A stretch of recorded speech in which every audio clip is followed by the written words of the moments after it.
Hey everyone, if you love Dragon Ball and you enjoyed the content I put out here on Geekdom 101, make sure you punch that subscribe button and the bell so you don't miss out on a video every time I upload, and I thank you for your continued support. Throughout Dragon Ball, Goku has had various instructors and masters make him a more competent and more powerful martial artist, and on this video, I want to examine all of Goku's masters as we discuss what they brought to Goku's character, how they made him a better fighter and a better person, and we try to figure out which one is the most important in the entire series. Let's get to it next.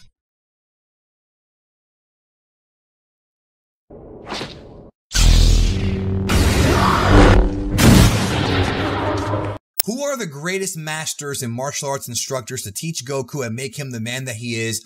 We're going to talk about all of them here on this video and rank, maybe not rank, but at least talk about which ones we feel are the most important ones. Now, quick note here before we get into this, we're only going to be discussing the ones from the main Dragon Ball story, the original manga, Dragon Ball Z, and Dragon Ball Super. We're not going to be doing any heroes discussions here, so Supreme Kai of Time and supposedly the Grand Priest will not be discussed on this video. So joining me on this video, welcome him back to Geekdom 101 to help me discuss the Masters of Goku, Mike from Laughingstock Media. How's it going? Hey guys, it's Mike here, and I'm looking forward to discussing this topic in this video. What a generic pre-written response that was. That's like your canned response to every collab. Let's go down the list in order of masters Goku had and discuss what they gave to Goku, what they taught Goku and made him into the Goku that we all know and love today. The first one, of course, is Grandpa Gohan. Goku comes to Earth as a child or an infant, depending on what version you're watching, and he is raised by Grandpa Gohan. And I feel like Grandpa Gohan taught Goku the very basics of martial arts. Blocking, striking, things like that. I don't think he learned any key maneuvers until later, but he definitely learned the very basics of being a hero, and really Grandpa Gohan helped mold Goku into being that kind of brave hero that he was, despite being smaller than many of his opponents in the wilderness. Yeah, absolutely. You know, like you said, when Goku first showed up, he was basically, kind of that wild man or kind of, an animalistic person who, of course, being a Saiyan, was going to go about wiping out many, if not all, of the populace of the planet. So, if it wasn't for Grandpa Gohan accidentally dropping him down a ravine and hitting his head and giving him amnesia, then chances are Goku would have ended up very different than he did in the main Dragon Ball story. He would have been Turles, supposedly. So there you go.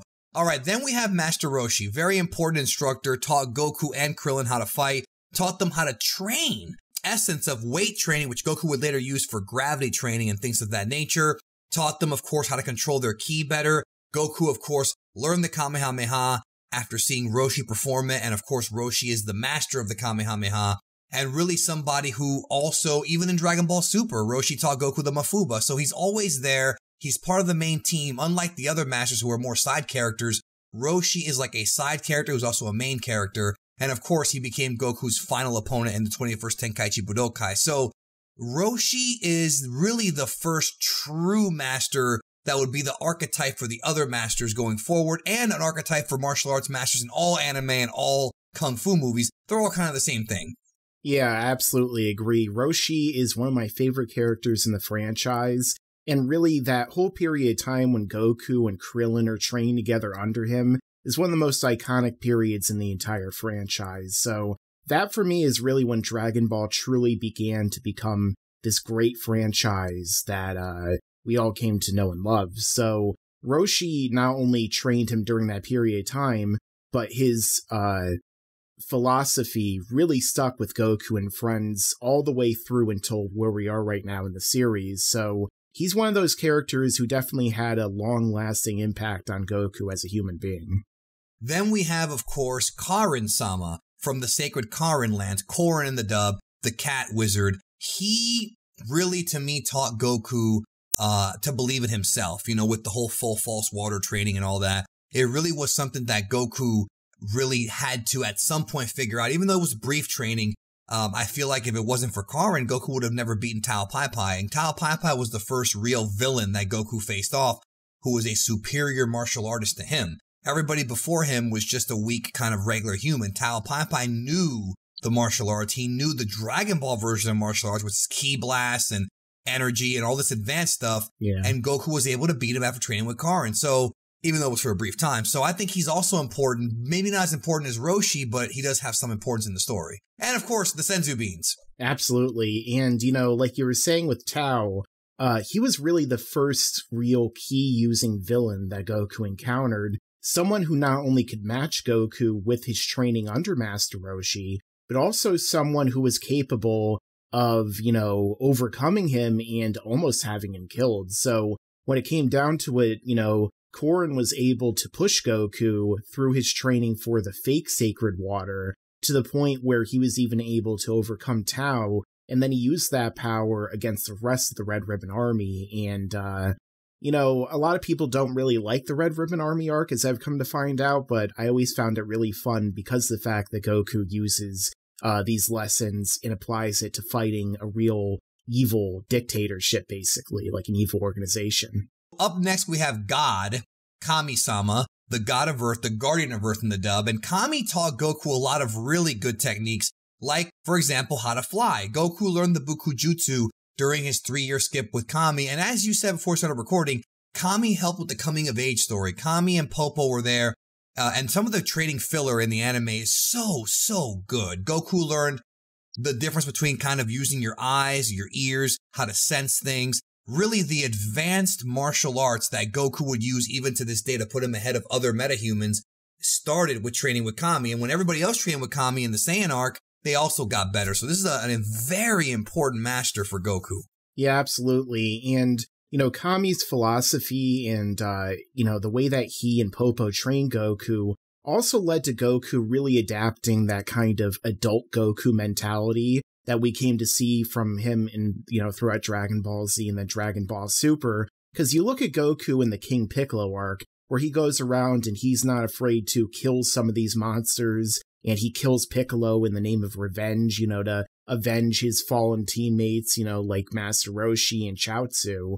And then, afterward, after Kami's training, he's more enlightened. You see him even spare Piccolo Jr. and give him the Senzu Bean. So there's a real fundamental change, not just the fact that he grows over a foot taller, but, in terms of Goku as a person. So I think that that's another character who has a very long-lasting impact on him as a person.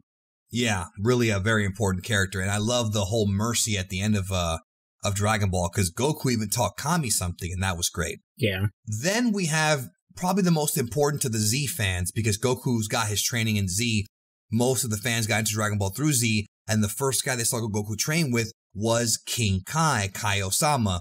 I mean, the main impact of King Kai, Goku by this time already knew everything he needed to know about his body until we got to Whis and Ultra Instinct, but when it came to being immortal, Goku learned through Kai-Osama the Kaioken and the Genki Dama, two of his most popular and most used techniques in the entire franchise.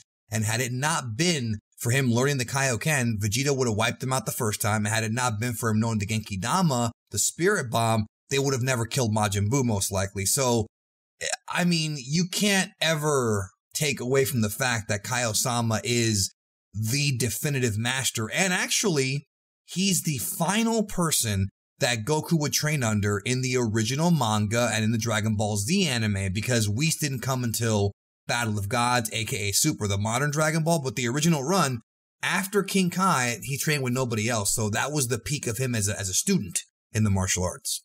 Yeah, I mean, it really does show and kind of exemplify why King Kai or Kai-Osama is such a great master for Goku. The fact that even though he was introduced in the very first arc of the Z portion of the Dragon Ball manga, at the very end, Goku is still training with him in Otherworld. Yes. King Kai is such a great master to Goku, and they have such a great dynamic between the two of them that he even elected to stay dead so that he could go to heaven with Goku and continue to train him on his journey. Like, he saw that much potential in Goku. And obviously he was right, because Goku has continued to push himself to levels far beyond anything that anyone following the series could ever have imagined. Especially if you started with Dragon Ball, you probably wouldn't have expected this little kid to become this muscly badass that, would make Arnold Schwarzenegger blush at certain points when he's fighting people in other dimensions that could destroy the entire universe. after he trained with Kai-Osama, Goku became his own master. And I outlined this in detail in the Secret Symbolism of Dragon Ball Z video that I did. Then you have to watch that video because Goku, after fighting Vegeta, which was after the King Kai training, he decided to become his own master. And thus, by the time he gets to Namek, he's wearing his own emblem on his gi. Yeah. And then moving forward, it was Goku by himself, without the help of any master, discovering the secrets of Super Saiyan 2 and 3 and all the other forms. It's never implied that he learned that from anybody else but himself. And he learned more techniques. He learned from the Yardrats and he learned from the Metamorans different techniques, but he was never really their student. He just learned, like, you know, teleportation and, of course, the fusion pose from the Metamorans. So really, King Kai was it. Now we go on to Dragon Ball Super, Battle of Gods, Resurrection F era stuff. Whis. Whis has become the new master for Goku and Vegeta, a higher level being, an angel in the God hierarchy. And he has taught Goku how to become better overall fighters. And he really is the one who put the groundwork for Ultra Instinct. It was in Resurrection F when Whis would tell him, you know, loosen up, let your body move by itself. You can't overthink and all these different things. That was all a teaser for Goku eventually learning Migate no Gokui, the mastery of self-movement. And Whis has become maybe not the most influential master, but he's definitely the most powerful easily because now he's training with a god. Yeah, I would have to agree. You know, Whis is definitely the most skilled master, you know, because not only does he have the greatest power of anyone in his universe, you know, he is also a character who possesses so many different abilities, including Ultra Instinct, which he seems to have mastery over, that even Beerus, who has been training under him for millions of years, still has not been able to master. And Goku, of course, through his training and through his words to Goku since Resurrection F, was able to tap into something that even made the gods all rise to their feet and give him respect as a result of that. You know, maybe he hasn't had the most long-lasting effect considering that he's the latest master, you know, not counting Heroes. And that story's not over yet.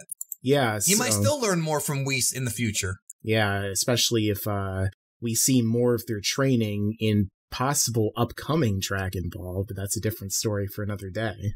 And also, every other master Goku surpassed. He's surpassed everybody else except Whis. Whis is still a level that he has not been able to touch yet and may not ever get touched because he's an angel. So which master, before we close out, do you think is the most important for Goku overall? Because it's a tough one because for me, I narrowed it down to Roshi, Kami, and Kaio. And out of those three, I'm probably going to go with... Kami, only because if Goku never learned how to fly, he may have never made it across Serpentine Road because he used, you know, his launching skills to kind of jump further. So, but I don't know, man, it's tough because I feel like Goku would have probably learned how to fly from somebody else too. Like, I don't think it would have just been a Kami thing. So maybe it is King Kai. Maybe Kai-Osama is the greatest master Goku ever had. What do you think? Yeah, I was between those three as well. You know, like we've said, Roshi had a lot of impact on Goku when he was still young. You know, the ideas that he instilled into him is something that he definitely kept with him. Same thing for Kami, of course, even though the thing is, though, that, you know, Popo handled most of the training. You know, obviously Kami handled some of it. He even said so. But, you know, it definitely helped him to mature into the Goku that we know today. But I guess in terms of the master who has been with Goku the most, who has given him really some of his greatest developments in terms of like power and technique. Roshi too, man. He's right in there. It's tough, man. It's got to be between Roshi and King Kai. Kai-Osama. It's got to be. I guess for right now, I will go with King Kai just because the fact that like even though Roshi was like instrumental in younger Goku, like King Kai has basically been there for him for the majority of the franchise now.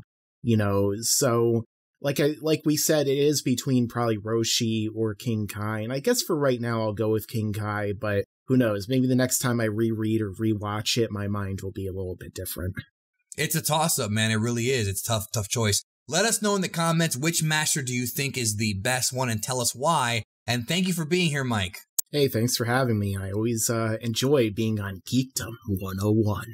And we'll talk to y'all next time.